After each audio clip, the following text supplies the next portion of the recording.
Well, hello there, fine human beings of the world.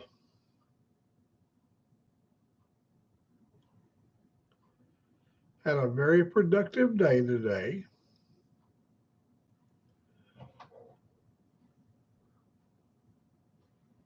Oh, hello, Mr. Motivum.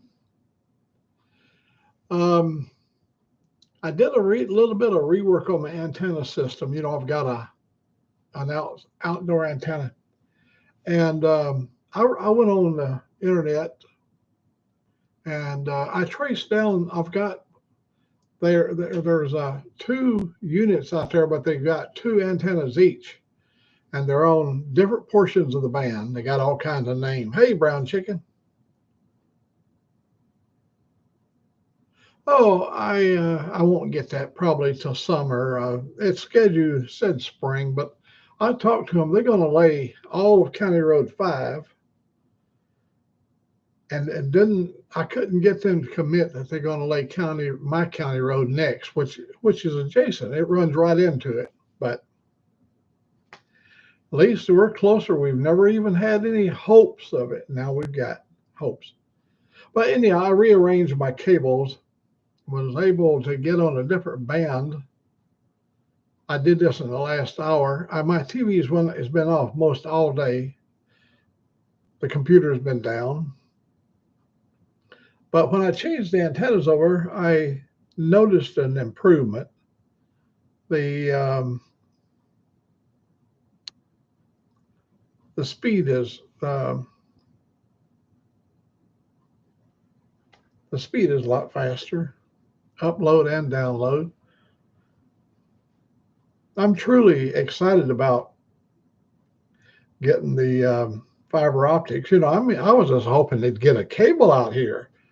I'd be able to get Verizon or something, or Infinity or something out here, that comes over a cable. And when Joe called me and said it was fiber optics, and he gave me the name of the company,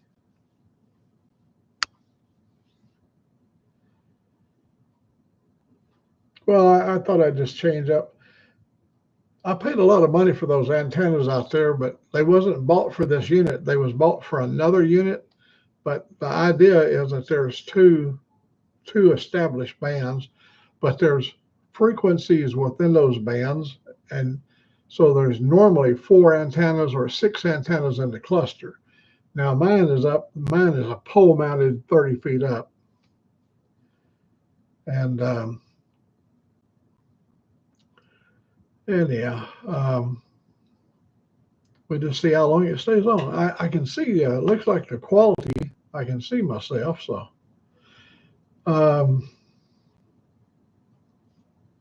we're just going to make do with this until they finally. They said they sent me a letter, a text said I was on the list, and they would contact me. But I've been on the list before. 12 years ago, they brought out a broadband internet over the power lines. And some of my friends ended up suing them because they delivered nothing but hash and trash and just a pathetic attempt at broadband. And what they done is they took, I believe at the time, it was President Obama that had released the money for rural areas. And they basically just put out some trash and called it theirs and made billions of dollars and never delivered anything. So they got sued and they had to take it off the line. But this is something entirely different. This is complete runs of fiber optic. It's going to be brought right into the house in a box put on the wall, and I'll have another unit halfway up in the house. My house is 2,200 square feet, so there'll be probably another unit put in there in the dining area, so it'd cover all that part of the house over there. But I had a really good day. Oh, golly. When I pushed that button, and I remember I just rode it yesterday. I rode it at least 10, 12 miles, so plenty of time to make sure the battery's charged up. And it wouldn't start. So then Remember, you guys remember poor little Angelique? I sat out there for 40 minutes at the Hobby Lobby, played my radio, and the battery went down. And she pushed me all the way across the Hobby Lobby parking lot and then pushed me down on the road, the side street, to try to help me get my motor started by bump starting it. And that didn't work either. But we didn't give up trying. Brown chicken, I'm hoping things have improved with your situation. You know, I know you don't recover from something that awful, but you learn to cope with certain things.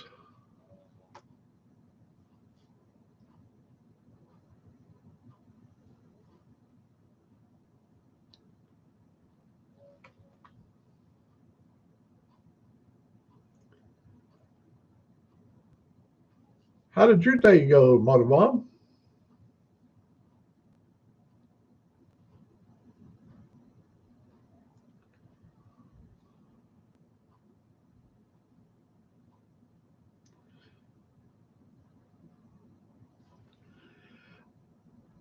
I looked, I saw Church of the Wheel is Sterling Wheel has his group going. Um, I just glanced and saw it, but I didn't see any of the guys over here on this end. Um, and he has his own crowd and own followers, you know.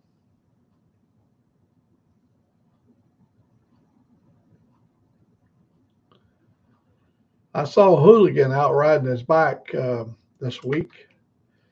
He's been getting out enjoying that. Well, he rides all the time, so the bad weather don't seem to bother him. Hey, sick.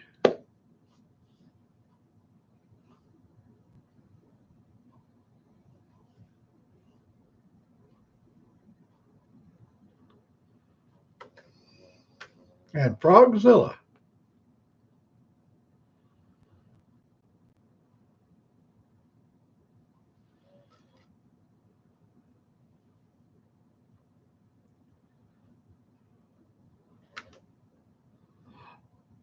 It's good to see everybody connecting up and not acting up, but connecting up. It's gotta be hard when you got a fairly large following, you know, and not me, I don't have it. But Motorbomb, he has a large following, and then they're going to be if you get 20 or 30, 40 loyal fans that comes to you all the time. After a while, there will be some dissension in any group. He said that, or I didn't say that. I wish he hadn't said that, but I thought I heard him say that. And next thing you know, you got some hard feelings. It's hard to keep everybody on a really even kill, but Motorbomb does a good job of it. And Sick just lets water roll off in his back like water off the duck's back. You know, he don't let he don't let a whole lot get to him.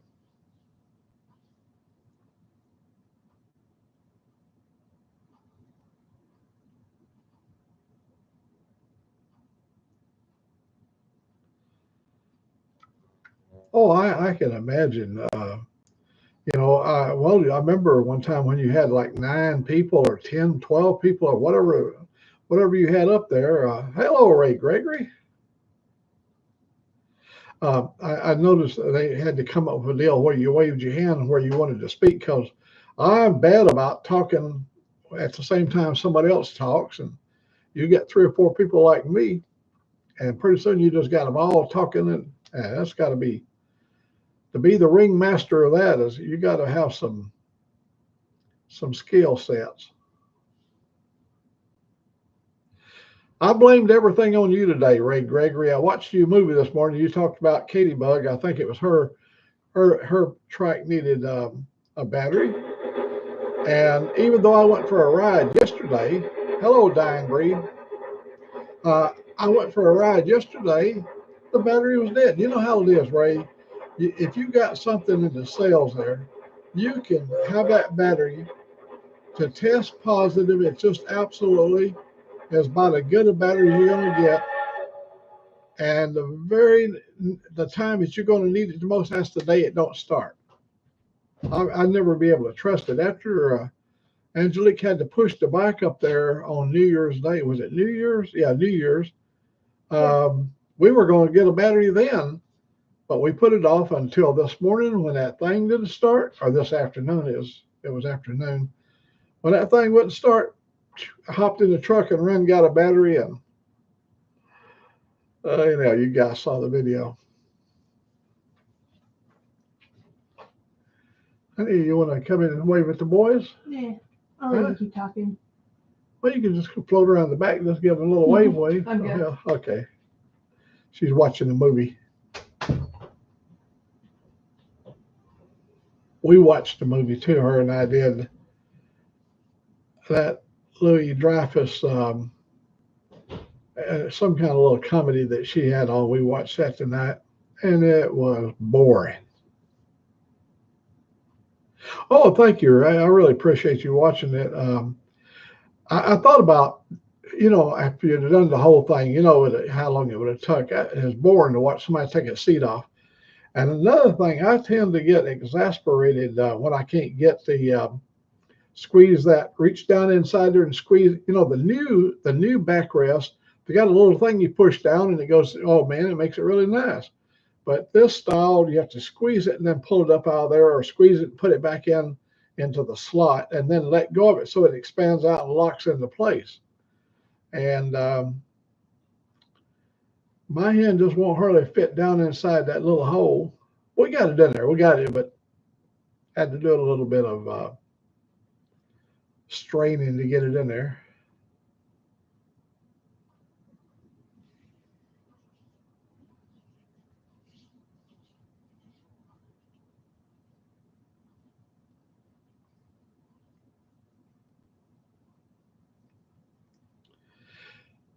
Yeah, you might tell Katie Bug when she did the piano piece a couple of days back.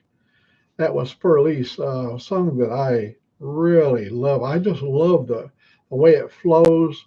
It can make you feel really at peace with yourself.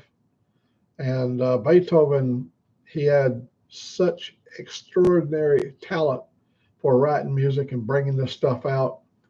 And the way she tickled those ivories, she did such a beautiful job of it. Make sure she knows that. I know you tell her stuff. I know.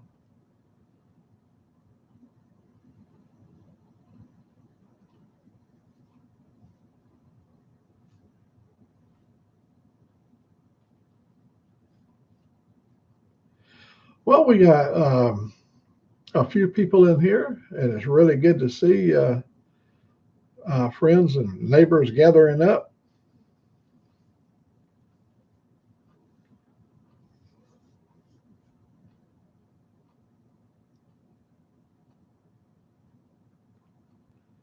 Yeah, you are a blessed human being. I think the people that play music, like Sick or Dave over in Australia, or people we can see like Katie, and people have the ability to make beautiful sound with a musical instrument.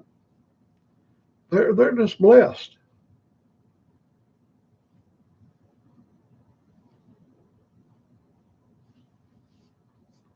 I've never had any type of music talent, but I've always loved music. I even like classical music. You just never know what strikes you fancy. When we was little boys, all we had was country music, and my daddy would go off to a union meeting. He'd have to go and be overnight at a union meeting back during the coal mining days. And as soon as Daddy would see him walking up over the hill, we knew he wouldn't be coming back. We'd get over on that radio and we'd take it off the country station, and we'd put it over Cincinnati, Ohio, or we'd tune it into one of the big broadcast stations that played Von Monroe and all the big bands, all the big band sounds. We really liked them. And we did our neighbors, young neighbor kids our age. It was during a period of time when Jitterbug was really popular, and all we ever knew was square dance, doing square dancing and the belly rubbing dancing. But boy, all of a sudden we began to learn the new dance. By 53, man, we were already wiggling our hips and doing all that stuff, breaking every rule in the house. uh,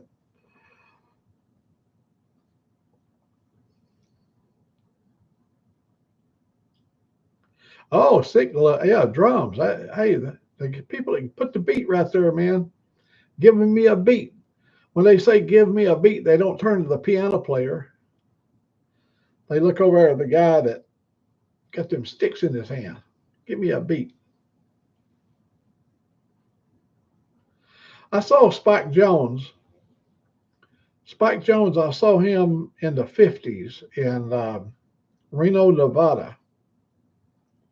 Spike Jones was a big band sound guy. There's a Spike Jones Jr., but I saw him perform in Reno, Nevada.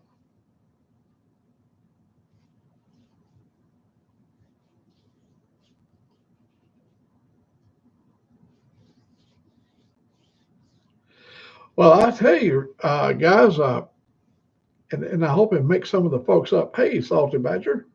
I hope it makes some of the folks up north feel good about themselves. Warm weather is coming, and we got 70-degree days coming next week. We're going to be at about 3 days. We're going to be at 69. Then it's going to roll over to 70 and then turn sour. A little bit of rain and drop back down into the 60s. But it's going to be nice to have 70-degree weather, riding weather.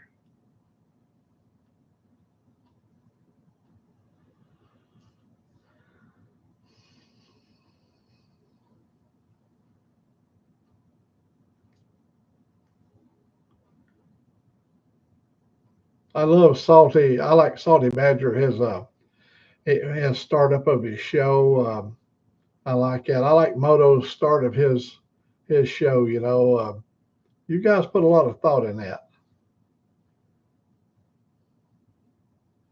Hello, Mr. Ben Tipton.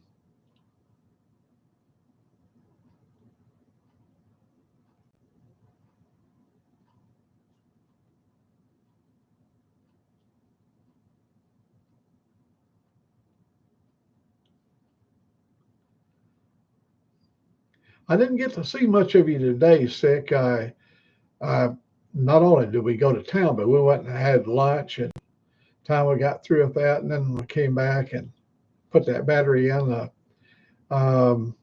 Pretty well, I didn't. It was after 3 o'clock before I got the battery put in. So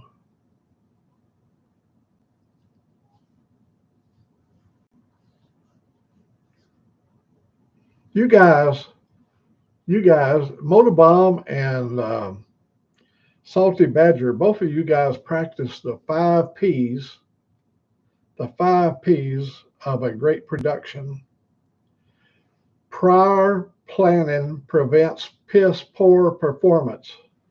The 5 Ps.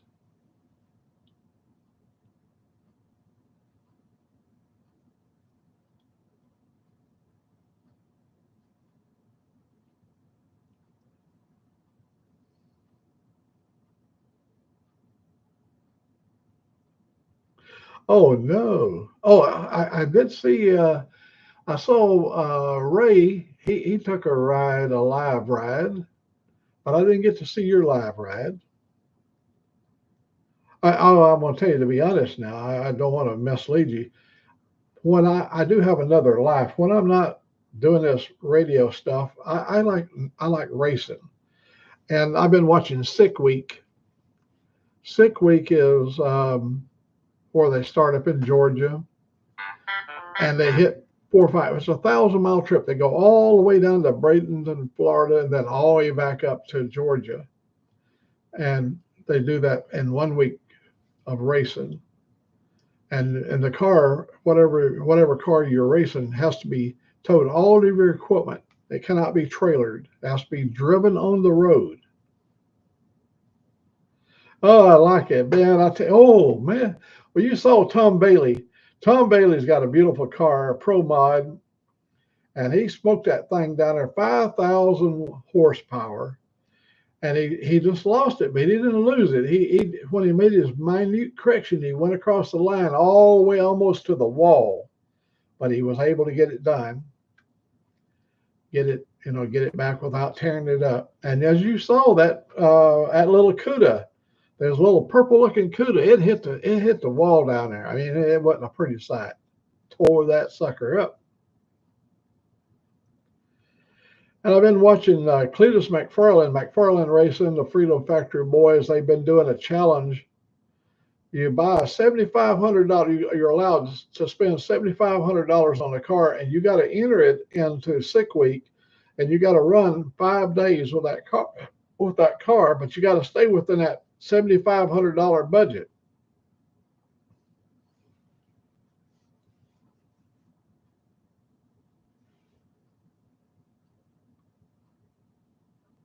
Oh no! Oh hell! Salty. Oh, I'm going to tell you what I like about Cletus McFarlane, and I'm so sorry, Salty, about what happened to your friend there. Wow. What I love about Cletus McFarlane, the boy's got some money. You don't go out and buy helicopters, and I got a hair hanging on my face. I can't get rid of it. You don't go buy helicopters and all that stuff. He spends a lot of money. He bought half interest in the racetrack here, and he takes his money and goes out and spends it and has a lot of fun. I'm talking about he spends a lot of money and has a lot of fun. He's not putting it in the bank. I guess a wise man puts it away for a later day, but I'm sure he's got some salted away, but he spends a lot of money and has a whole lot of fun in doing so. South Osmodo, good evening. It is so nice to see all you guys up in here. Everybody that hits the like button over there, if you put that thumbs up over there, my station here, it sends you a surprise.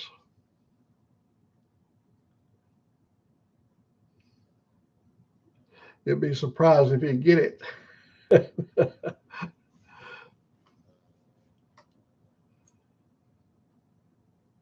Oh, I have watched these top shows like that. Oh, look at the Boosted Boys. I remember when they was up in Colorado and they was driving the Boosted Boy. Kyle, he had all kinds of old cheap, crappy Honda Civics that he had, was squeezed some horsepower out of him, but he was never a contender compared to what he is today. Look at him today. The man can just go anywhere he wants to, and he's really known and recognized when you see he's got a Honda Odyssey car that's got a plaid, a Tesla plaid running gear in it. I got to get rid of that hair. It's on my face. Yeah, that's better.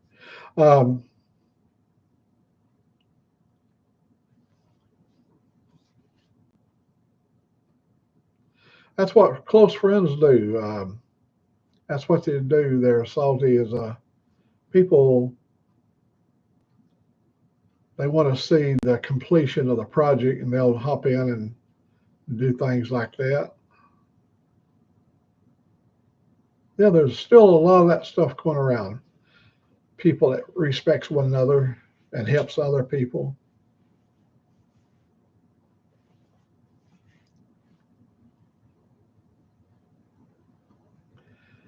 Well, I know South Oz over there. They're in their summer. I know they got good riding weather over. It might be just a little bit hot around the edges.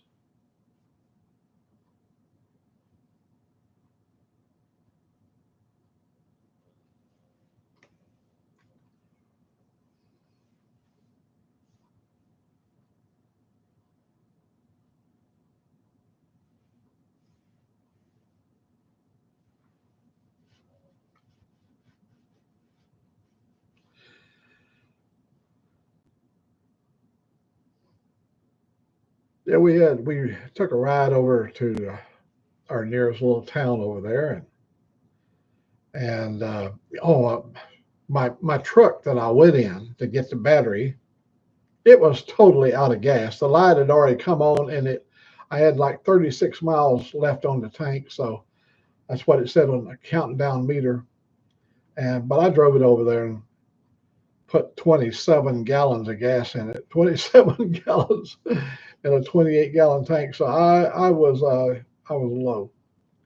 And my Harley sitting out there still doesn't have gas in it because I didn't go get any gas. We'll take care of that later this week.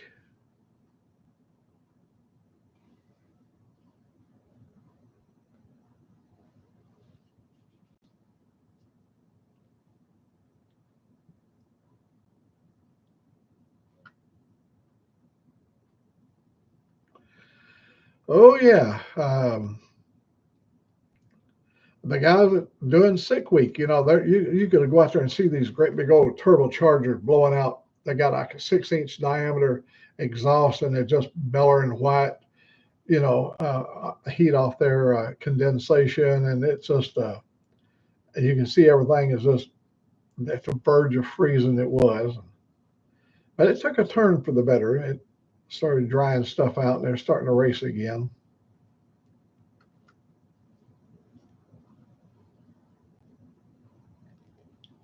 Yeah, coal is fast. You notice all those cars, they're really fast, what's called the fast cars. They've got the cooler thing in the back here where they put dry ice and to bring the temperature of the fuel. Oh man, you can see it venting. You'll see the, the the fog coming up out of the tank.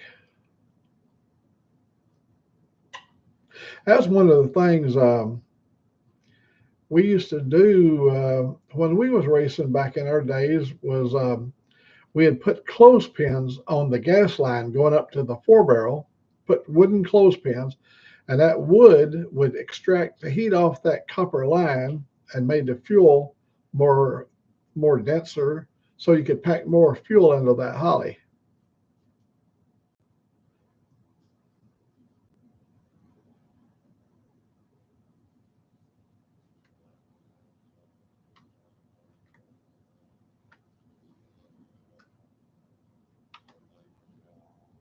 Yeah, yeah. The cool can's got the gas lines coiled up in there, and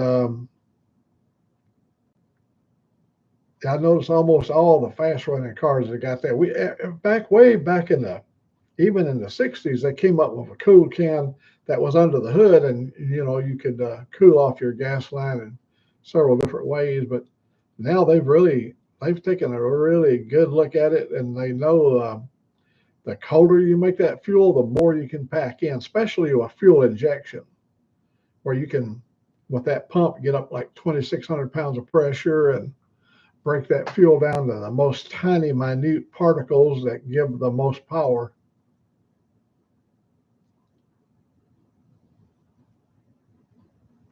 Providing if you can keep it lit. You get these the ignition systems today. You guys are, all of you guys out here know this, that you're looking at enough of arc on those plugs, like the amperage of a welder. I mean, just a really high amperage down there.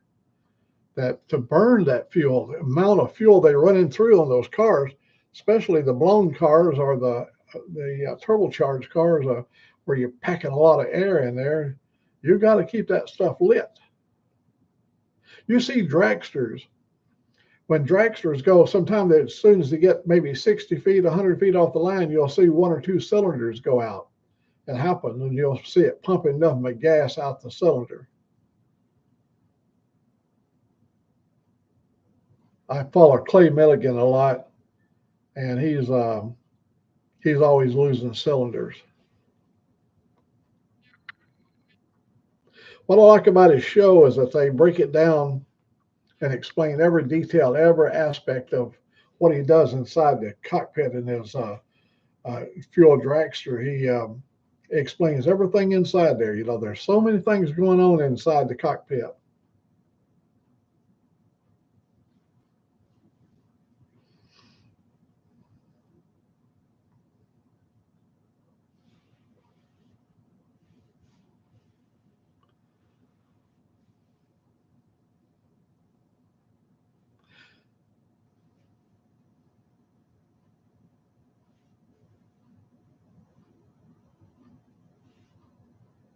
Well, everybody, well, here it is Wednesday. Everybody's optimistic about the weekend. So um, everybody is waiting for the weekend.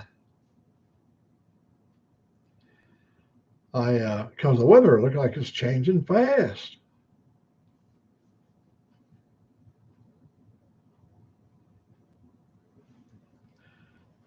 Yeah, I've got a few things I want to do this year as far as riding. I still got to get over there. I haven't got my new seat on yet. I haven't got my handlebar grips. They haven't none of that. They called me and said my grips was in, but they couldn't get the Dunlop tire. I don't know why the problem with Dunlops, but they couldn't. They didn't have it. That's for the front tire. Well, there are Dunlops all the way around on my trike, but the one I'm concerned about is that front tire.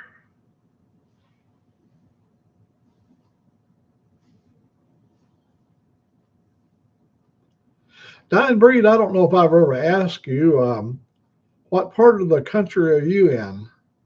What what region of this beautiful world do you live in?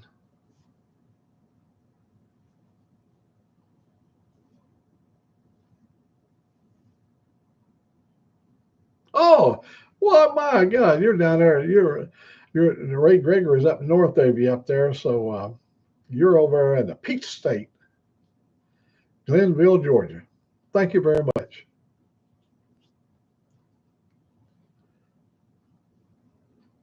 This is like the National Enquirer, and the inquiring mind wants to know.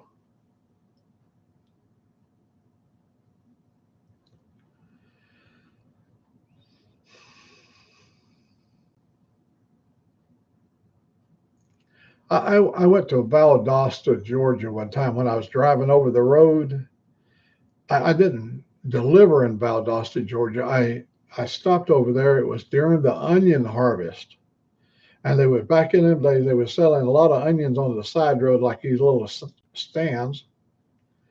And I bought some of those beautiful onions, and I bought way too many of them because half of them rotted when I put them in my cooler, the area where I put the onions.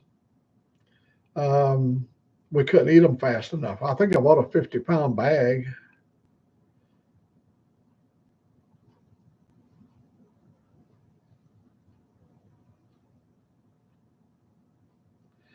Man, that Houston, that's a magnificent city. I've been on that. There's a kind of like a turnpike up there, and we were running 85 miles per hour, and I was the slowest thing out there.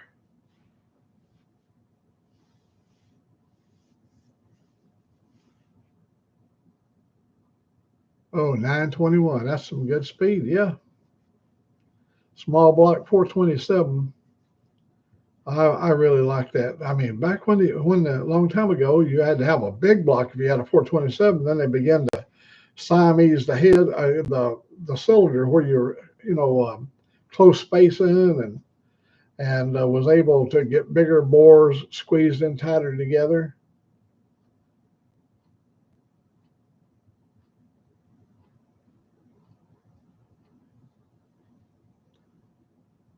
I built a 502 Dominator engine. It was a Pro Street engine.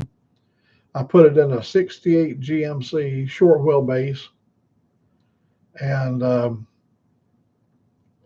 it took me a year or so to build it. We did a frame off everything. We had the frame bead blasted, and then had it. What was that process where they put the powder on it? Um, Powder coated. Let's say it that way. And with Beltec suspension, and that 502 made 650 horsepower and a lot of torque, 605 pounds of torque at 3,200 RPM. And it made horsepower at a lower RPM. It made its maximum horsepower at 5,500 RPM, 5,500.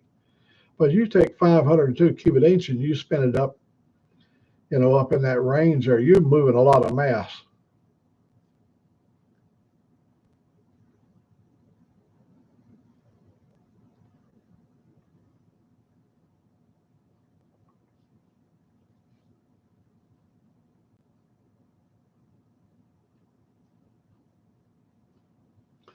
There was somebody else that used to come on years when we first started out a long time ago. I cannot remember. Oh, no, no, no. This is on the ham radio. There was a ham operator friend of mine. He was he was into racing. We got to talking about it, and he was telling me about his. He had a Mustang. I think it was the bigger. It wasn't a 302 cubic inch. It was like 351, but it was the later model Mustang. That thing had made a lot of horsepower. Had a Cleveland engine in it, 351 Cleveland, I believe it was, and it turned up nice. When he was on the radio, he still had his drag car.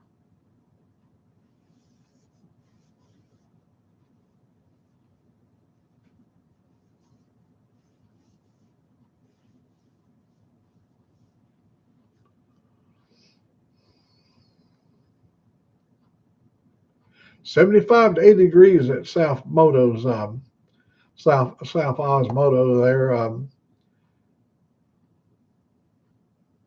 75 to 80 degrees. That's pretty good riding weather right there. I like that weather. The short sleeve weather at 70 degrees, you can ride in the short sleeves, which I really like the freedom of short sleeves.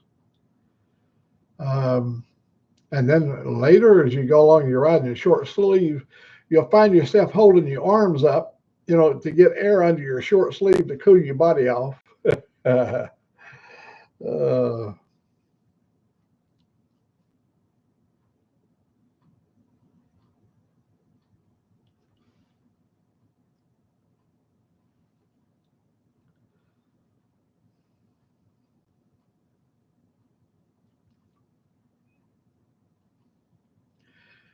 you guys probably saw yesterday I fixed chicken. She'd been wanting me to fix chicken, and she likes me to cook her chicken. She likes orange chicken, but she asked me if I could fix it a little different. She didn't want the orange chicken this time, and so I made her some. What I've done is I took my deep fryer, put the peanut oil in there, and put the basket full of chicken. Made it like popcorn chicken, and dropped that down in that basket. And when oh my gosh, I even took my little fork and kind of scraped it and make sure it come up off. It wouldn't be sticking to the basket, and I'd used a garlic and what was that thing? Garlic parmesan, or I can't remember. Garlic something other. That's what she wanted. Oh, that chicken turned out so good. If you're a chicken eater, and she knows I'm not a big chicken eater.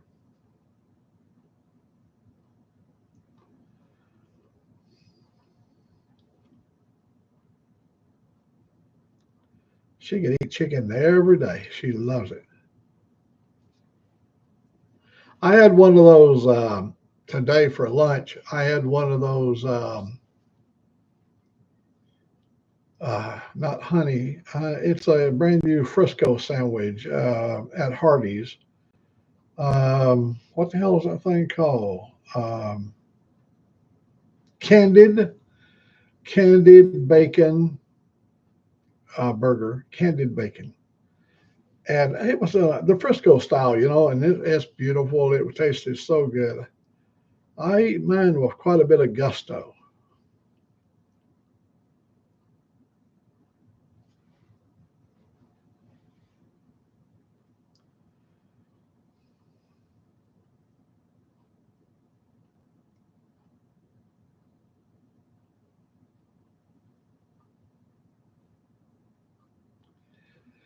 Yeah, I watched Salty.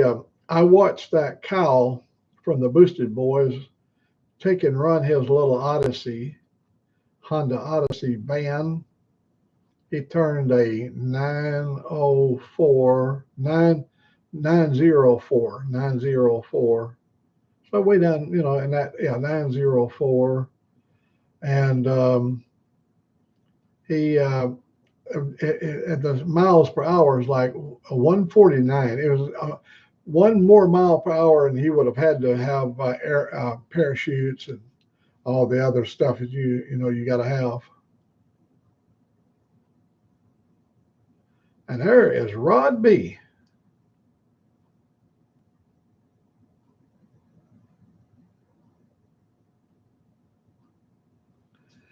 Hello, Rod.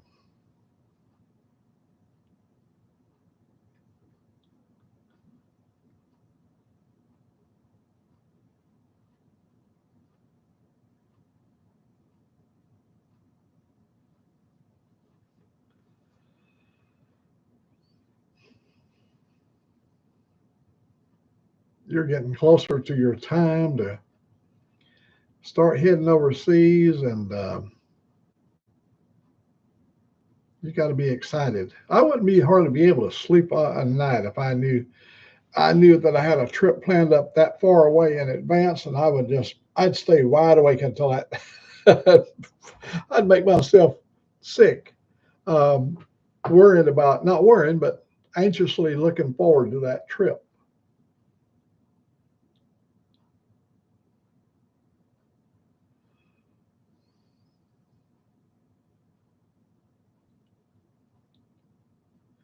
I've been watching in the last couple of weeks, Padua nightlife, and all the retirees going to Padua. They're in Thailand.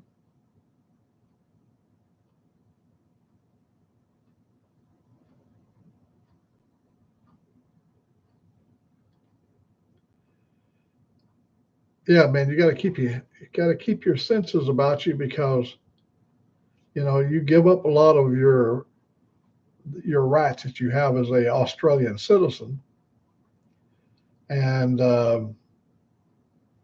they can put some pain on you if they decided to do so. And be sure to check them for duct tape.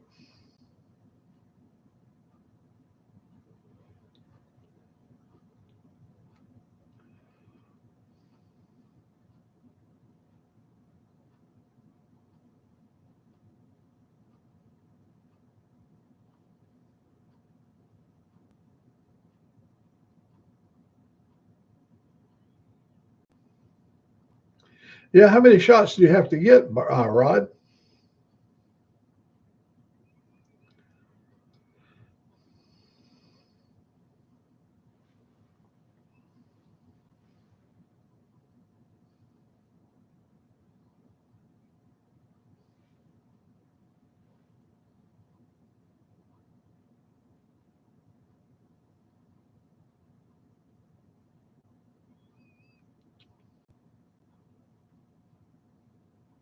I know I'd be really excited. I watch some guys. uh, hepatitis, malaria, and rabies, etc.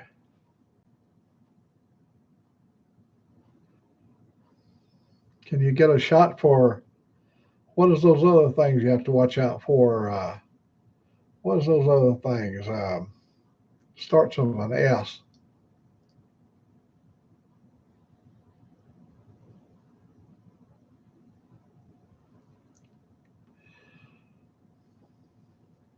Yeah, I've been watching. I watched this um, guy that I think he was from America, and he went over, and but he went and visited some of the pagodas, or whatever they call it, some of the Buddhist stuff, or some of the Hindu stuff. I don't even know what religion it is, but he went back and looked at some of the oldest works from way back around the 12th century or somewhere like that,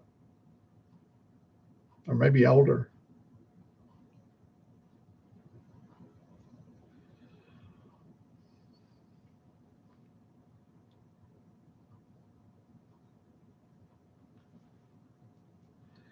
Well, I watched this American guy. He went in and got him a massage, and when they asked him, it was on the wall up there, all the different kind of massages. Yeah, Buddhism. That's right. Buddhism.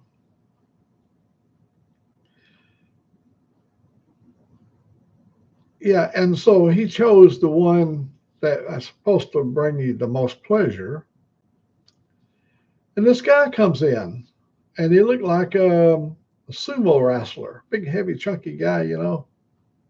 That guy they kind of look. He's thinking he's going to have these pretty little girls and waiting on him, and that didn't happen. Toga, good to see you.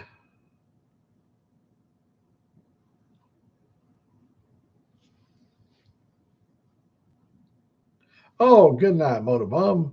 I know, buddy. You gotta you gotta go and fight that traffic tomorrow on that motorcycle.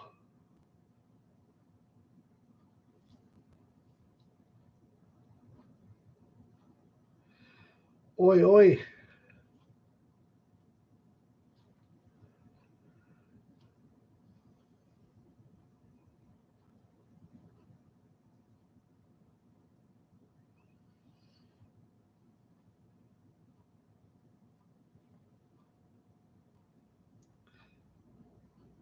Well, I hope you've had a very productive day today, Toga.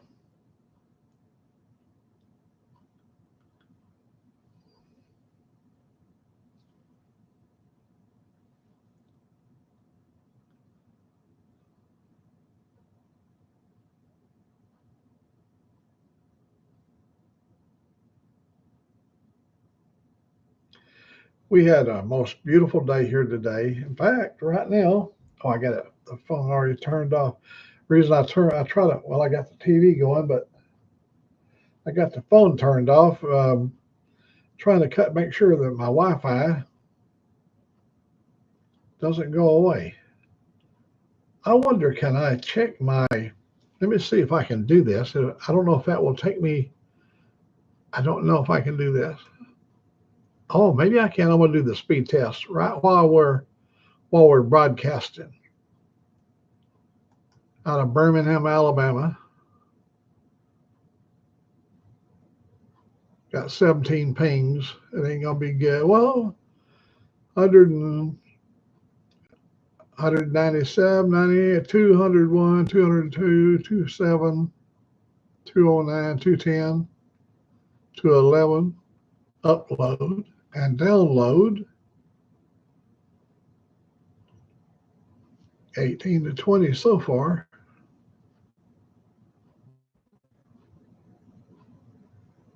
It looks like that's the first time I've ever done it. I don't even know if that showed up on the screen or not.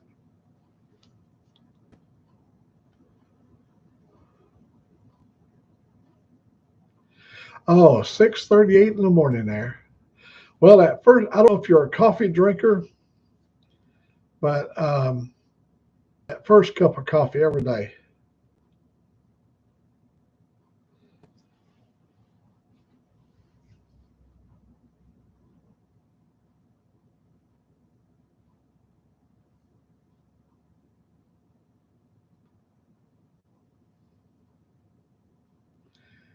And 32 degrees Celsius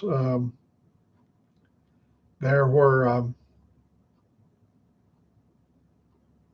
Rod is at. So that's got to be pretty warm.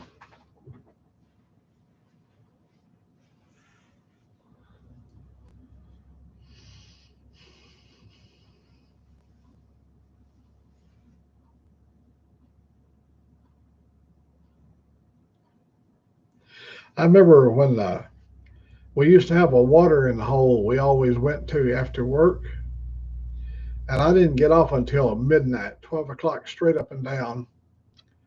And if you made it to your watering hole, you could drink safely until 1:30, and then you'd have to leave because they start flashing out. The law in that state I was in said you had to be out by 2 o'clock. Everybody had to be out of the building by 2. And them owners would get you out of that building by 2. And I know you'd sit there thinking about it for the last 3 hours of the day. And time you got over there and you got that first big schooner full of beer. Oh man. It would cut the phlegm out of your throat.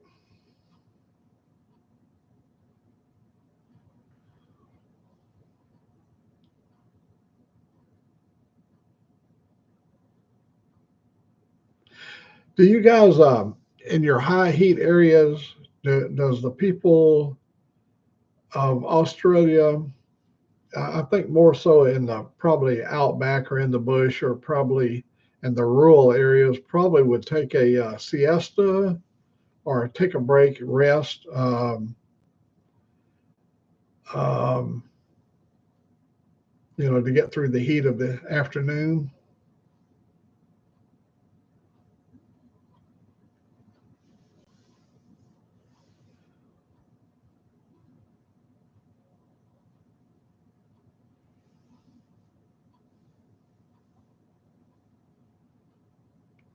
89.6 degrees.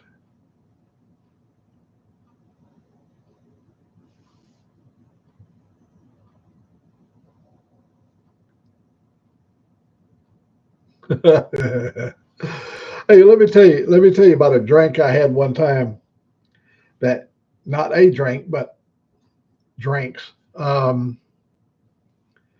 We were fishing in the Snake River over there by Boise, Idaho. Not no no not Boise, Lewiston, Idaho, on the Snake River.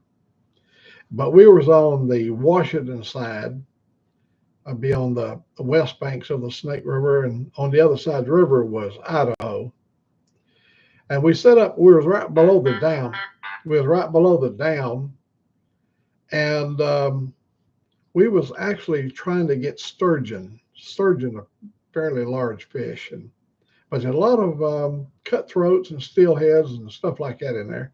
So we set up a bottle of tequila and some limes in a bowl and the salt shaker.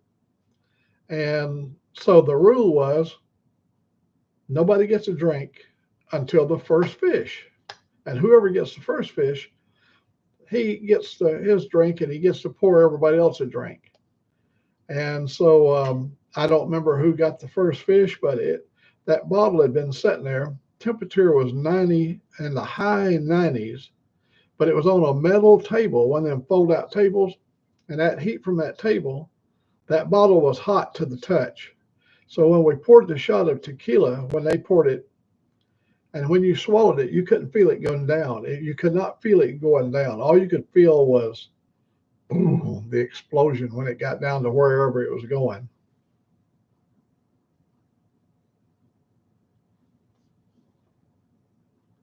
Oh, you Aussies, I know you'd be tougher. You wouldn't need no naps or nothing like that. We never had them either. We get hot over here too, but I'm not a napper either. But there are some people that really needs to kick back and lay back and get in the hammock and cool off and let the heat of the day go by. And when you work on a farm, man, you work all the temperatures. You don't have to worry about the cold. You're going to get it in the winter. The summer is going to be hot. You're going to be out there in them dusty old fields. And oh, buddy. Oh, I'm glad you're back though.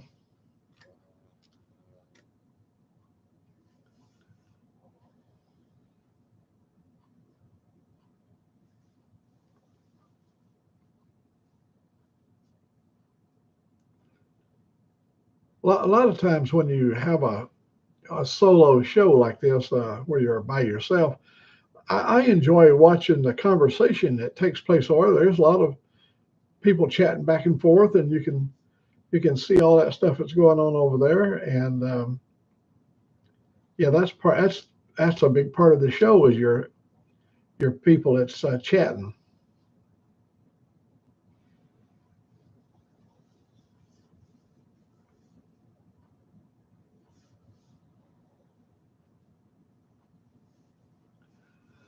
Yeah. Oh, when you did find you some shade when you was working real hard, and you finally found you some shade, and we used to take a glass jug, and wrap it in burlap. Stitch it up real nice and tight, and then you wet that burlap. And then when you go over there and pick that jug up, that water would be cool inside that as that burlap evaporated. The water evaporated out of the burlap there. It cooled down the water inside, made it really nice.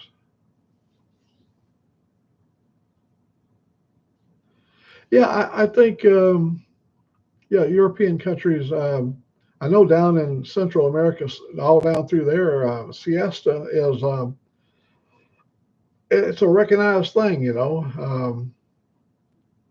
Why fight the low productivity you're going to have? Let your employees lay their head down for a couple of hours, and you'll be good to go.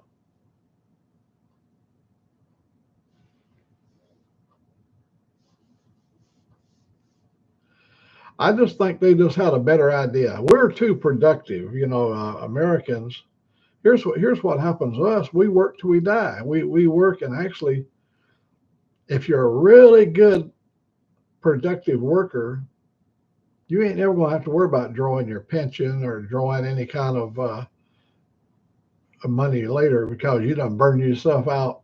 Even if you make it to retirement, you might be able to sit on the fishing bank and fish a little bit. But with the new machineries, and they have things that, even though you go to work, you may come home and not even be tired because you're not putting a physical effort out like if you was a blacksmith, pounding steel all day long with your bare hands, or a farmer out plowing the fields.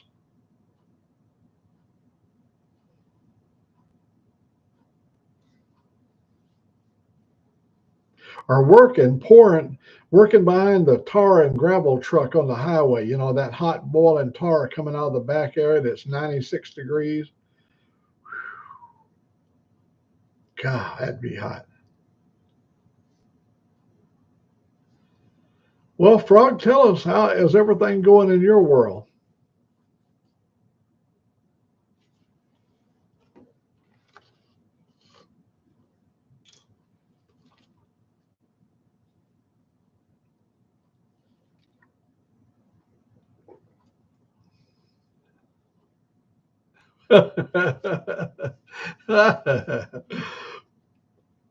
Yep, that's right. Uh, there's no rest for the wicked, Rod. I hate to tell you this.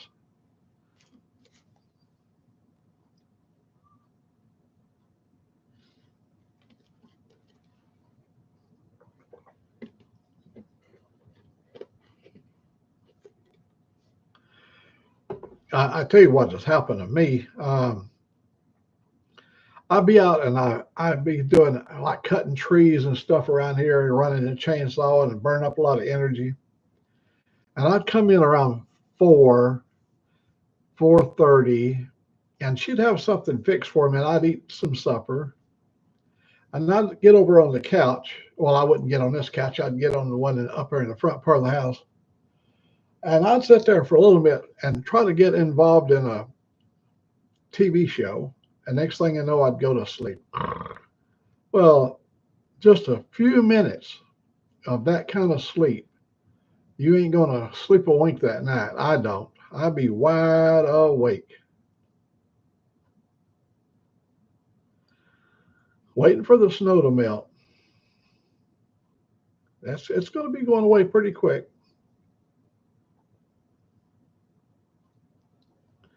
No, winter has still got a grip on this country. There's going to be a lot more. I mean, down here in the South, what we do every year, we get ourselves all worked up. I have went out there and put in a good garden, and I'd have it planted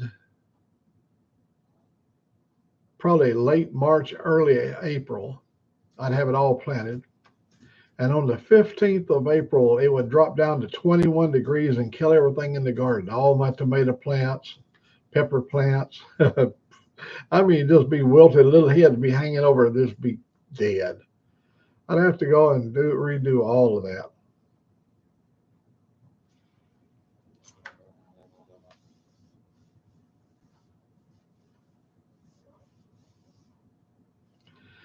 You couldn't even fathom that. idea, Rod, of waiting for the snow to melt.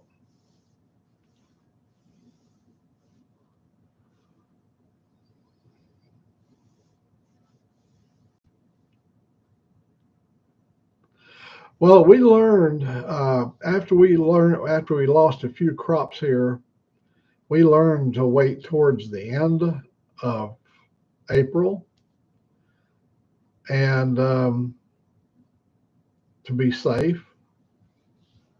But the problem is, if you wait to May here, the bugs and the grass and stuff grow so fast after the winter rains that you spend all your summer weeding and working in the garden. Now, my last garden, I made raised bed gardens where I had railroad ties stacked up and filled it full of this really river bottom topsoil. There was some really great soil, and and I could easily reach in and pull grass out. I could walk along and reach over there and just pull the grass out, and and it made it a little bit better management, to manage it a little bit better. Stuff really grows good here, really fast.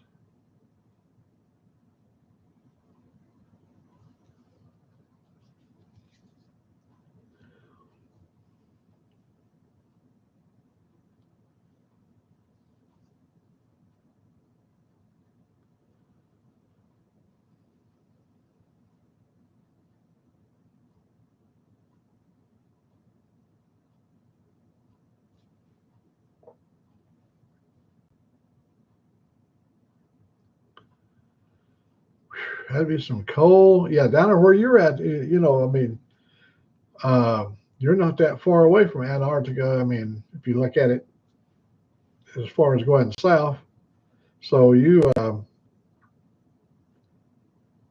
you'd be in for a big-eyed awakening when you got down 100 below zero, or whatever.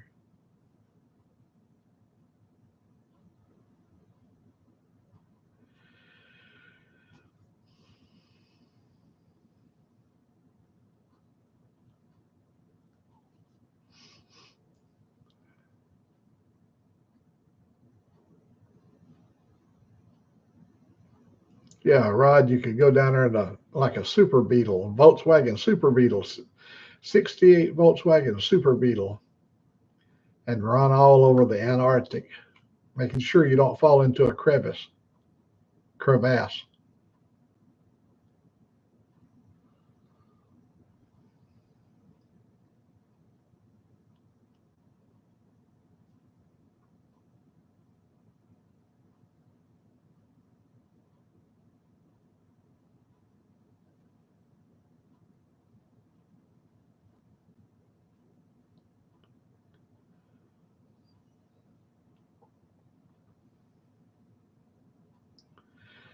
Man, I tell you, you got to have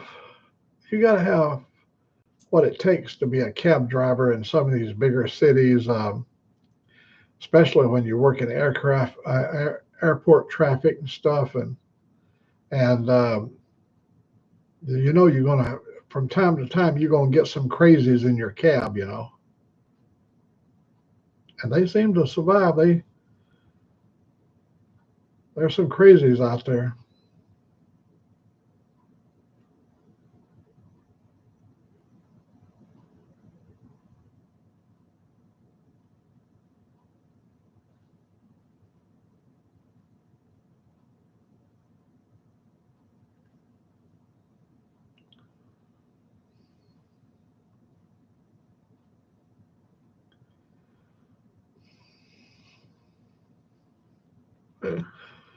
Hmm.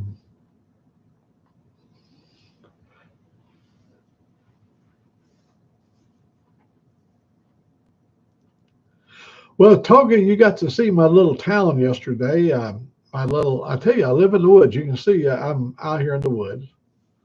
And that's the reason we really were so pleased when we found out we was getting fiber optics out here. And we were just hoping for cable one day, but this is even better.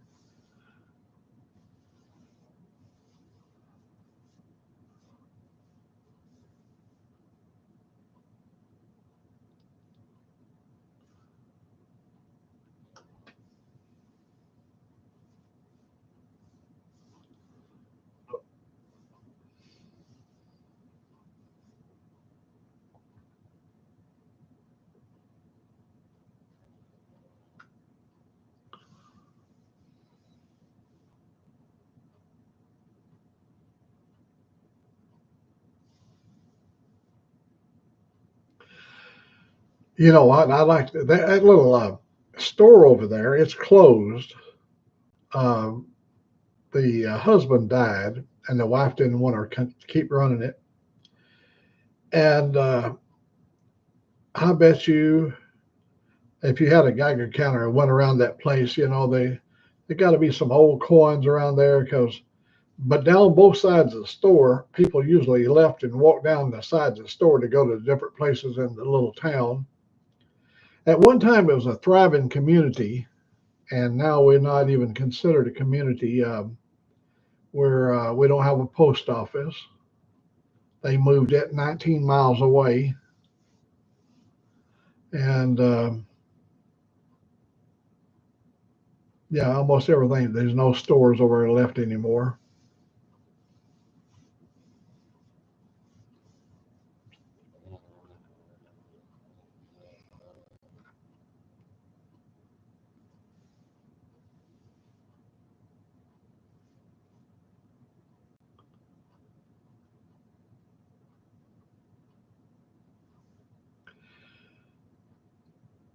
Yeah, that looks that whole area is so beautiful. I just watched recently. I wrote her a nice letter. Itchy Boots. She's a motorcycle rider, and she just got through riding all through.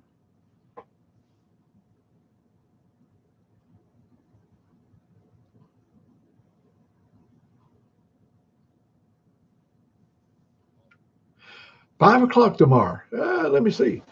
Uh, if I've got an internet, yeah, I'm writing you right now, and that's you're on the same time zone I'm in.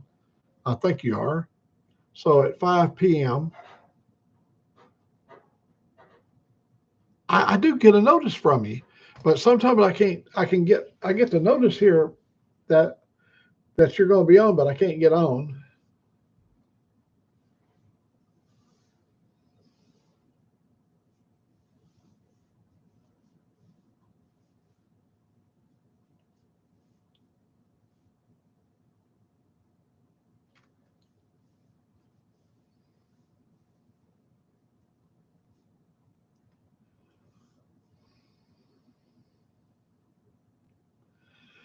Oh man, Toga, you'd live like a king in Thailand, man. With your intelligence and you would you could take over that little place before you know it.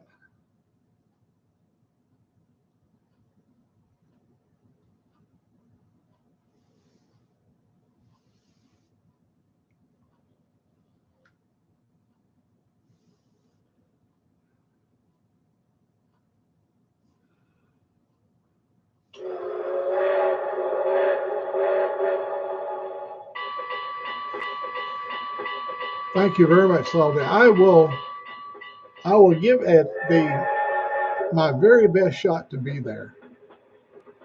I've got it written down, and my notebook lays right here. I'm an old guy; I have to write myself notes, but I do. Like I say, I I will check in on here. If nothing else, I'll use the phone.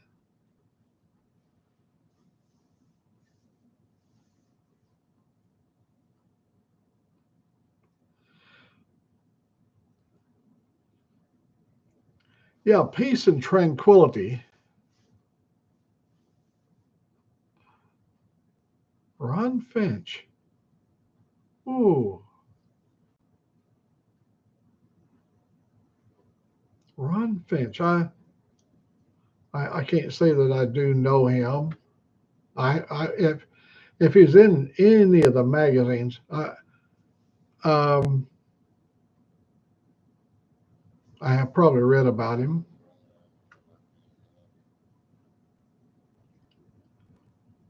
Yeah, we went through a chopper phase, my brother and I, that that was really a neat portion of our life. We have such great memories. Him and I both we get together and we talk about that period of time in our life when it was our life.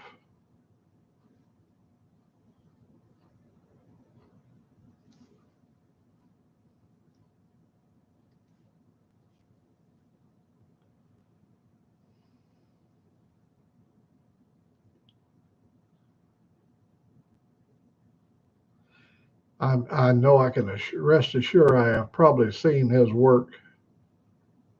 And well, look, you're right there. There's a guy that just showed up right there, William Lowry. Hey, how you doing, buddy? It's been a long time. Um, in fact, I believe the last time I saw you was on an antenna project we was doing over there for your friend. Joe is doing it. I just went over there with him.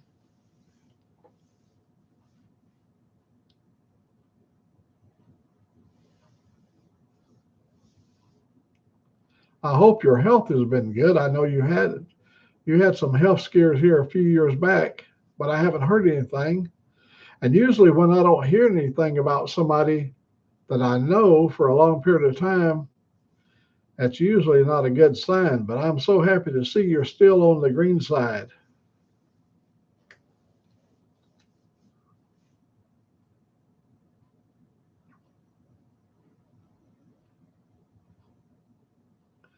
I had a good friend that showed up here in the last couple of weeks ago, or maybe in a week, or within the last week. Ike Roebuck, him and I, we spent a long time on 160 meters. Him and George Martin, George Bailey, myself. Maybe there might have been 8 or 9 of us all together on 1868. That was the frequency, 1868 kilocycle.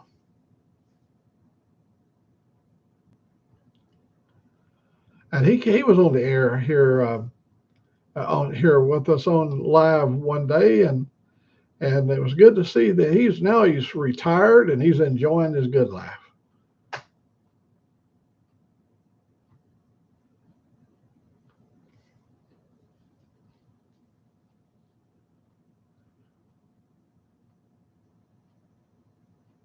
Oh heck, buddy, that old ticker is not something you can mess around with. The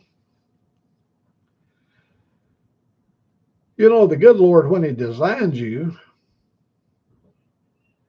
He gave you 2 eyes, and He gave you 2 ears, and He gave you 2 feet and 2 arms. But all the good stuff He only gave you one of: one brain, one heart, One massive ego. massive ego, brain, heart. The good stuff you only got one of. Okay, do you really have to do that? That is gross. Even for you.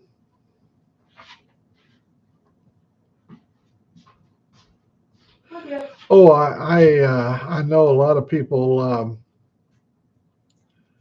have got into other things, and well, with your health issue there, the last thing you need is the aggravation of having a weak signal, and you know how much effort you put in to try to have the best signal you can have, and you don't want to bring on that kind of stress with a failing heart.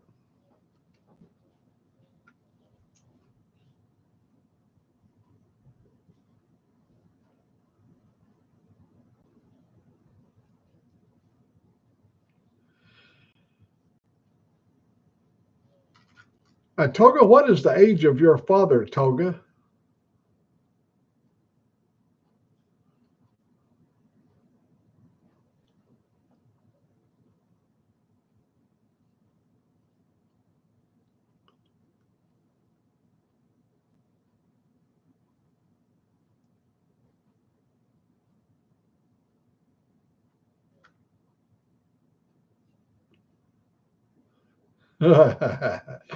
Yeah. Oh, Toga, 83 years of age. Well, he's got a lot of living to do. Uh, but you got to look at this way too. At 83 years of age, the medical facilities, the amenities that helps elderly people to get through their lives, and your dad, he may not be feeble or nothing like that, but they're going to be, if he lives long enough, they're going to be a period of time when he is going to be frail and feeble. And he wants to be able to, if he has an emergency medical, he wants to be able to know that he can get on the phone or one of the children or grandkids, and man, they would have somebody there immediately. And if you're out there in the rural area like where I'm at right now, it takes 30 minutes to get an ambulance out here. No matter how fast they drive, it's 30 minutes to get out here. And if you're having a stroke, 30 minutes is a life and death situation. So there's hazards for elderly people to live in the rural area, as much as you and I would both love to see that happen. My mother, she lived to be 89 years of age. She come to live with us here at our house before she passed, and she was really contented to be here with us. She felt security because she knew I would get her to the hospital if something happened. She would never have moved into a house by herself out in the rural area because, and if she fell or whatever, nobody would be there to pick her up or get her up on her feet.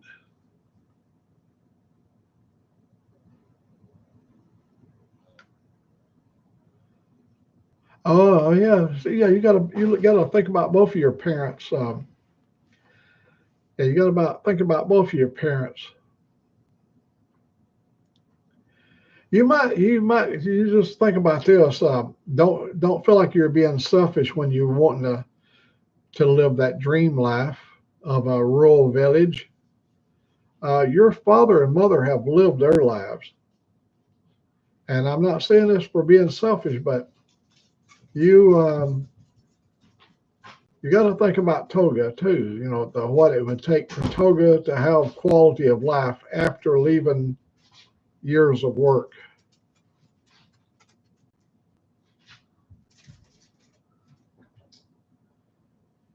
Well, the convenience of the city, you got trolleys and you got, everything in the city, bus services, taxi services, food that can be delivered right. See, where we live here, you can't get food or nothing. Food deliveries and stuff in the big city. The only deliveries we get are from Kroger. we order online. Yeah, Kroger. Yeah. Yeah, Kroger makes a delivery out here. But the nearest Kroger is like all the way up in like Decatur. 35 miles away. Decatur. Yep. And a free delivery. I don't know how they can do that. But I don't know either. That's a miracle. Well, if I had the funds, I would try it at least once. That would be lazy. No, I said if. I said one time. If I had the funds, I would try it one time. Having somebody to wait on you, bringing your food to you. Duh. Yeah. You just say, hey, I want this, this, and this, and they'll bring this, this, and this. Yep. Hey, say goodnight to all the folks on here. Night, babes. What'd you call them? Night, babes. Babes. She called y'all babes. I call everyone babe. You know that. I call the dog babes. Well, you go have a good night's rest. She got up this morning and made us scrambled eggs Oh, dear God. with habanero cheese. Habanero jalapeno cheese. Oh, JR said howdy. JR is, well, you know JR. JR is always on the radio with us. She nodded her head. She remembers JR.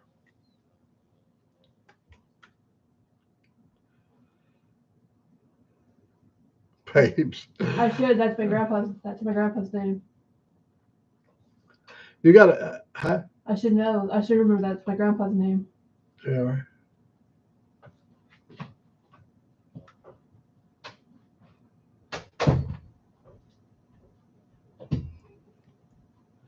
Yeah, the convenience of the city as you get older, and you got to keep in mind, he's lived the spirit of adventure already when he's been to the mountain. He's been to the desert. He's been to the oceans. He's probably been just everywhere you can imagine. And now his pleasure is being in the city where he can walk to theater. He can walk to an art studio. He can walk to a physical exercise place. He can walk to just everything. It's there. And I'm out here in the woods where there's nothing.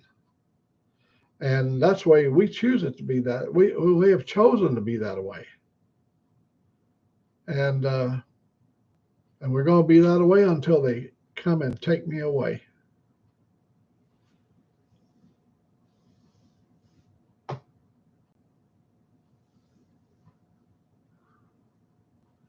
Oh, they're going to have a what is it? Is that something happened just recently? Or did I miss something? You can see a plane collide with a Black Hawk helicopter in D.C. tonight.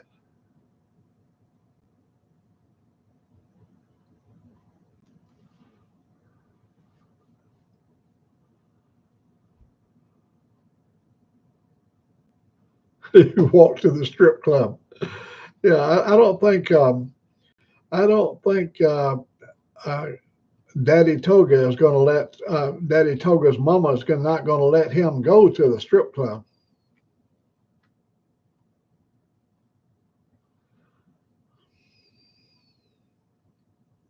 Uh oh,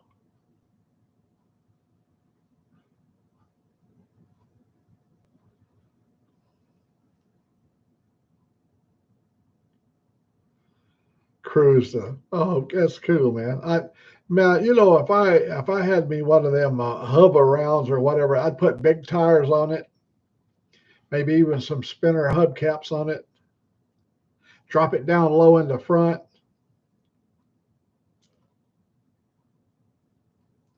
I'd put playing cards in the spokes so it'd have that big Harley sound. Bum, bum, bum, bum, bum, bum, bum, bum, bum, bum, bum. Yeah, my hover round would have that Harley sound with the playing card in the spokes.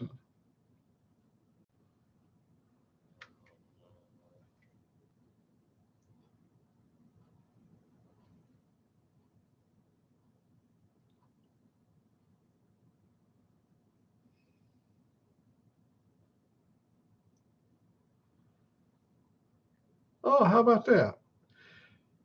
North by Southeast has a wheelchair with tracks instead of wheels.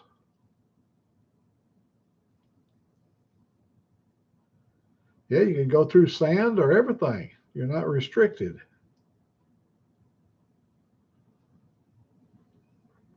Is my signal still staying decent?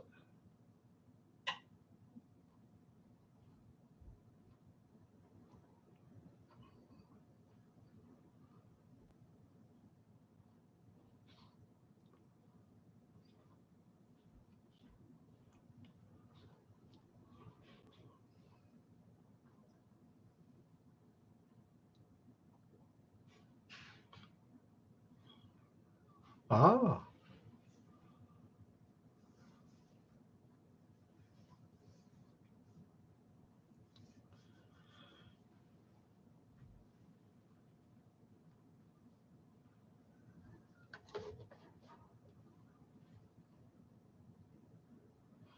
it's okay. It's not digitized yet.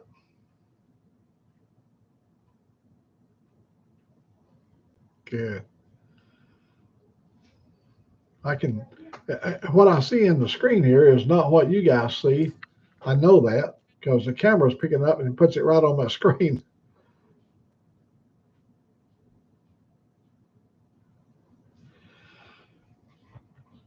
Rod B, is that the same thing as having a box lunch at the Y?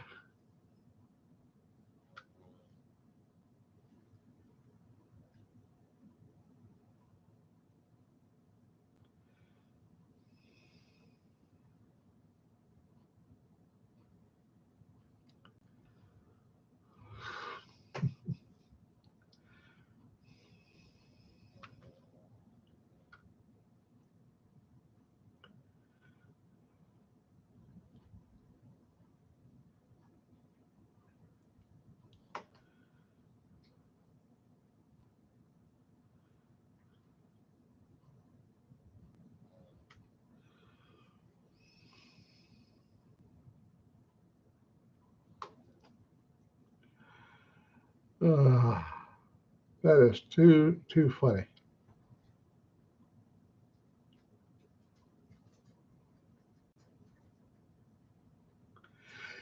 Oh yeah, toucan shoe. That also that's also the same exact way you say 69 in Eskimo.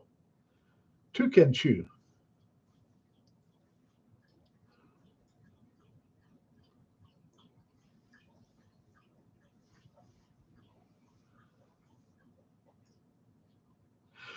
Rod B, you know what a 71 is?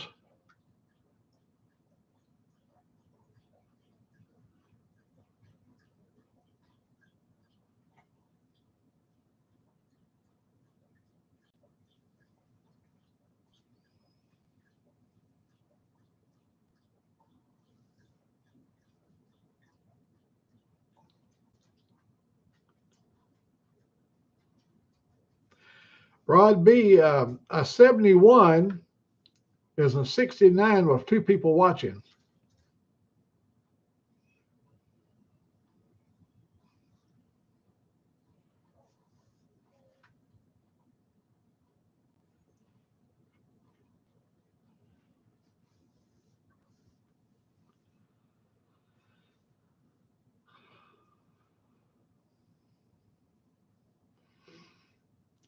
I got a smile out of you guys. That's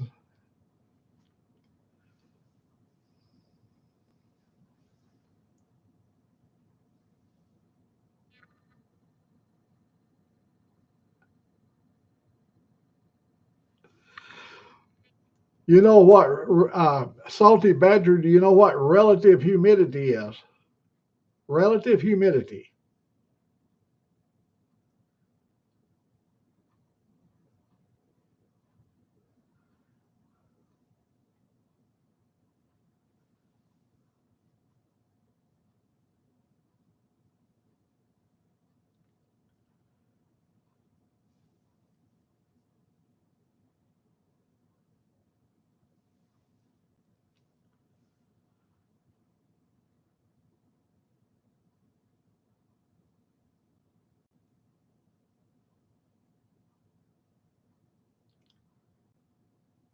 Come on, boys. Y'all should. Some one of y'all gonna know.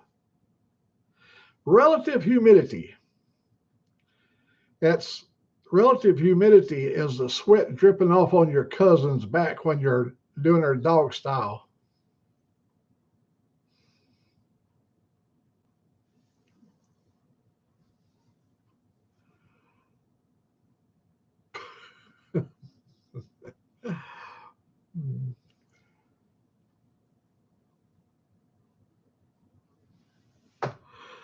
That's a real friend right there, right?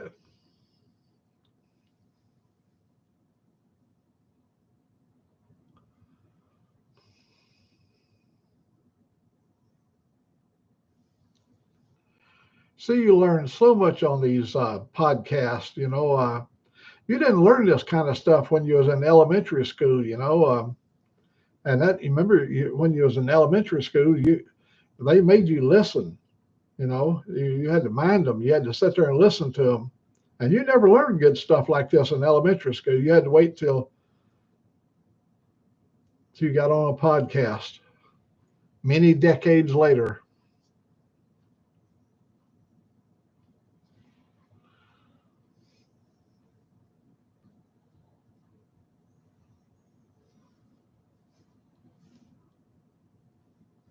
Like, now we know what a double header is.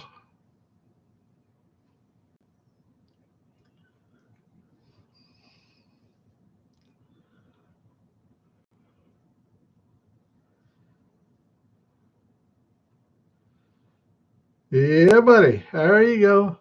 Yeah, we call that in Alabama. We call that rodeo sex.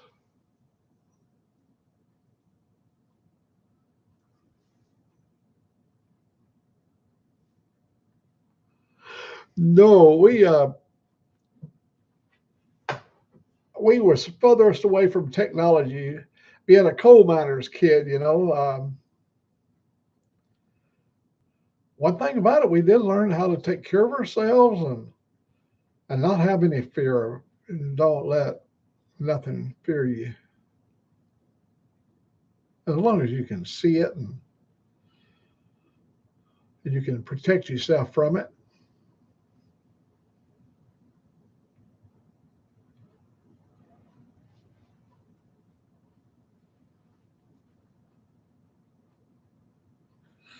Oh, I'm so sorry, JR. Oh my God, I'm so sorry. Um, JR, this is the late night adult show, so um, what can I say? All I can do is ask her to forgive me. At almost 85 years of age, you'd think I'd know better.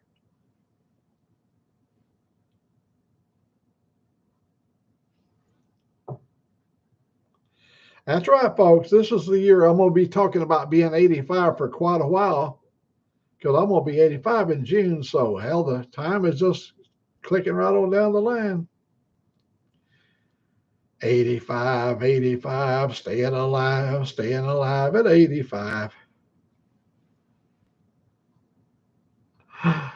Um, well, and here in the South now, I mean, in the South, it is well known that you learn how to kiss with one of your first cousins, or second cousin, whichever, that you practice on your relatives on how to kiss. Usually it was them that instigated it. They would finally work up to you and finally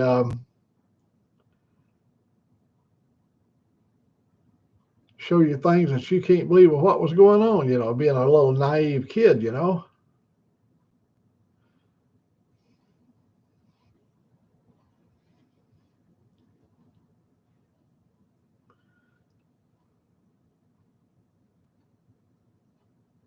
Oh, Rod B, you got to, oh man, you're leaving us. Why, you picked a fine time to leave me, Lucille.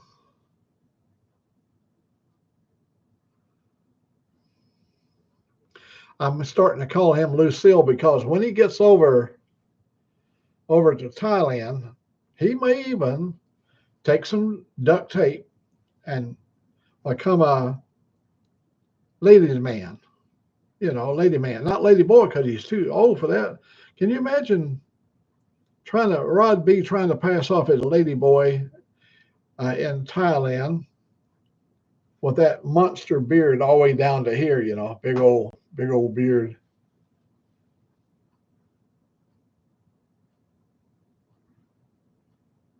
Oh, did I date her? Or is she one of my kids? uh,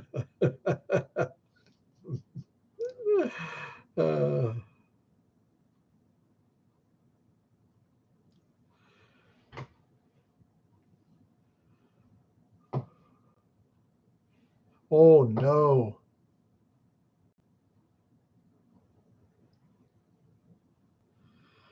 Oh my gosh. You remember many years ago when that plane went into it hit struck the bridge and went into that Potomac and killed so many people. And they rescued the camera was there. And oh, she's a ham operator. Oh, well, good. Oh, that's good. We probably met her at a ham fest. Rocket Queen 71. Hi, right back to you. Everybody here is pretty ship shape.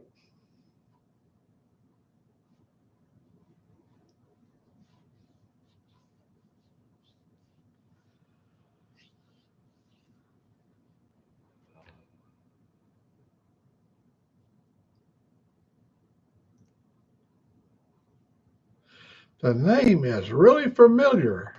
I probably have.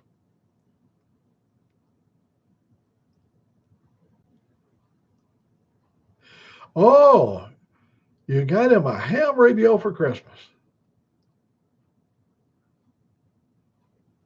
Well, Rocket, we gotta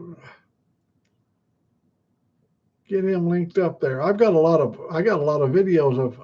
In fact, I did a video of a ham. Oh, some of my ham radio shows and some of the stuff I did. It's in YouTube there. Um, Anybody that wants to, they can feel free to subscribe to my channel and go down through there. And I've got a lot of I got a lot of ham radio stuff in there.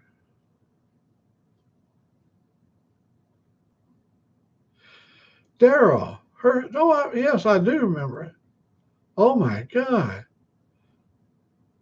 Daryl, oh, Daryl, was he up? Was they up at Lake Gunnersville?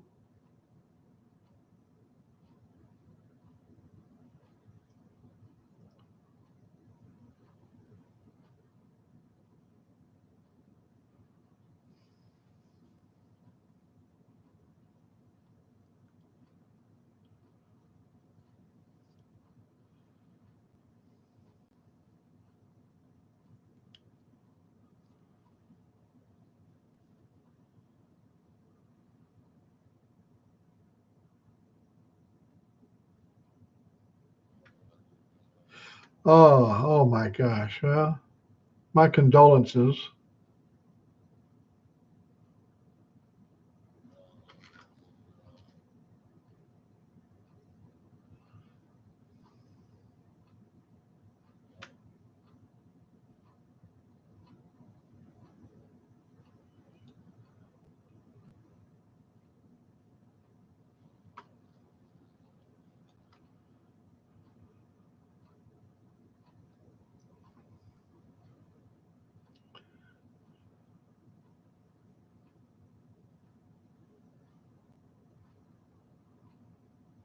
Oh yes, by all means. I don't know, Rocket Queen. I don't know what area you live in, but if you're anywhere in the Jasper area of Alabama, you can get with them over at the Red Cross. There's so many places. Jr. He knows guys that can set you up.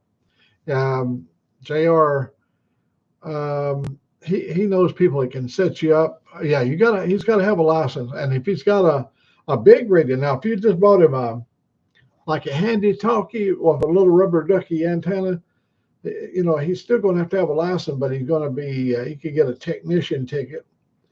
But if he wants to get on and talk around the world with his HF, he has to have a minimum of technicians can use 10 meters and some of the other bands, but if you truly want to be able to explore the world with your ham radio, you'd need a general license, and you can get it through the Red Cross. Yeah, see, general. Yeah, general will cover all of that, but um, Rocket Queen, yeah, I think there's a fee you pay. So you have to go to a VE, a club. The VEs issue the test. I'm a VE examiner. See, I got a VE card right here, hanging right over here, volunteer examiner. Um, and you can go, yeah, through the Red Cross. You pay a fee, and it goes to the Red Cross. I think there's a small fee, but $15 for the test and 35 for the license now. So that there you got it right there. The 15, I think it goes to the Red Cross, 35. And then of course, if you decide you want to get a vanity plate, a vanity license, then you have to pay extra for the vanity. Oh, it may be even free now. I don't know. They've changed up the rules a lot.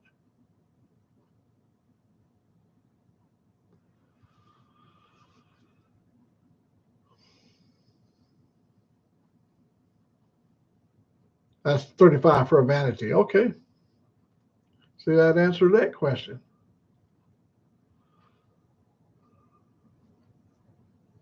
Oh no, 10 years. Every 10 years.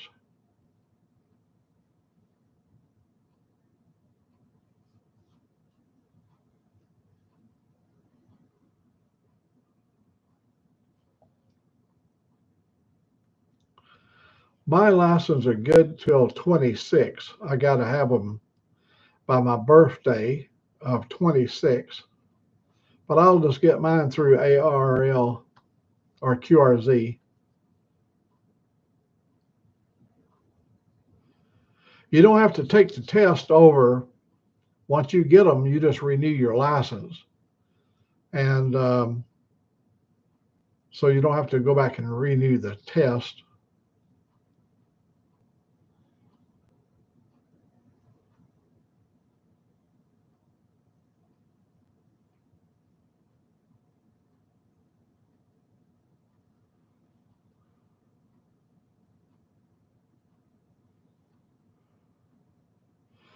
Oh, I'm not seeing her. I don't see her. I don't see her. Okay, Rocket Queen 71, your live stream is just black screen for what it's worth, ma'am. If you didn't click on go live, just letting you know, I'm not seeing her because I'm on YouTube, so she may. Okay.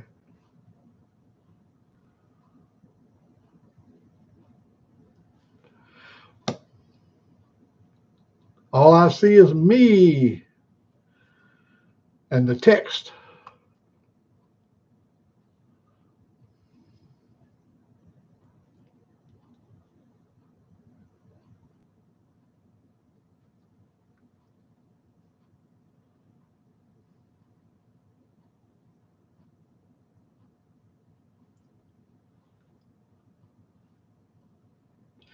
A long time ago, Rocket Queen, I was living in Seattle, Washington.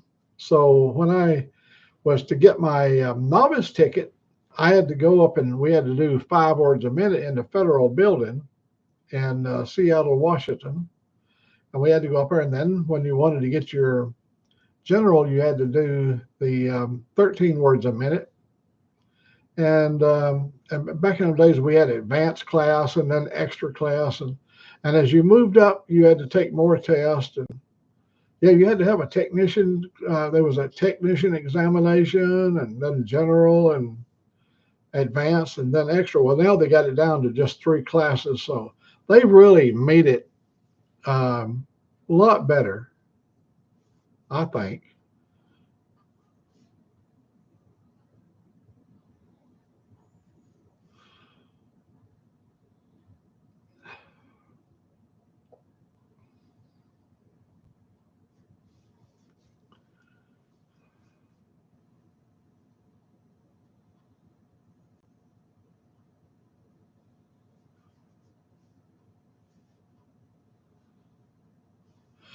Oh, I've got a situation that's starting to develop here. I have a very, very bad internet service, and mine is going to be going off here at my TV over there when it freezes up. Uh, it's just a matter of time until they shut down. See, this is on an Ethernet cable from the router, so it goes off last. Everybody else's TV all goes off. The phone goes off if you're on Wi-Fi, and then the computer is the last thing to go off.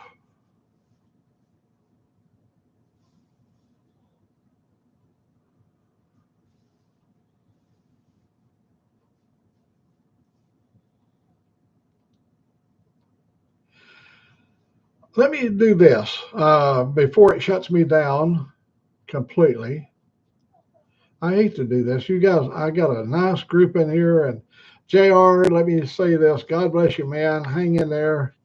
Um, you you got a big responsibility. A lady friend that comes that late into your life, and not that you're old, but you know, you get what you put into any relationship. And I'm wishing the very best for you. I don't know how long your relationship's been going on, but I'm hoping the very best for you. I was married 5 times, so I can speak a little bit about relationships, but um, you're a good man, JR, and you'll do good if you get over this heart thing.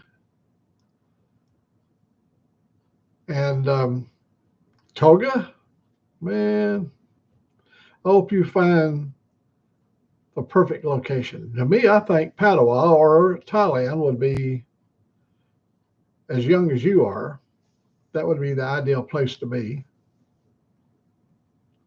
Hot and cold ladies.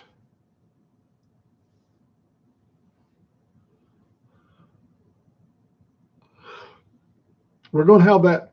we're going to have the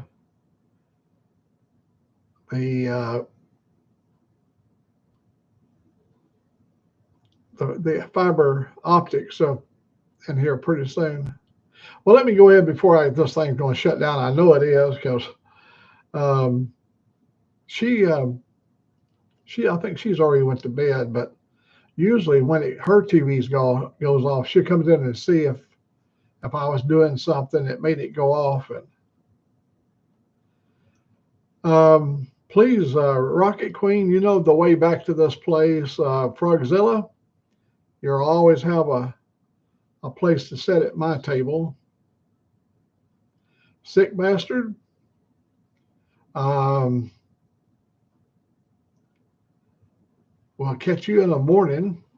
My day actually starts off with Sick or Motobomb, whoever's got the cup of coffee. When I'm ready for my coffee, I like to go and have coffee with them. Love each and every one of you, and may God bless you and take a liking to you, and just give you the things that makes your life complete. Good night and God bless.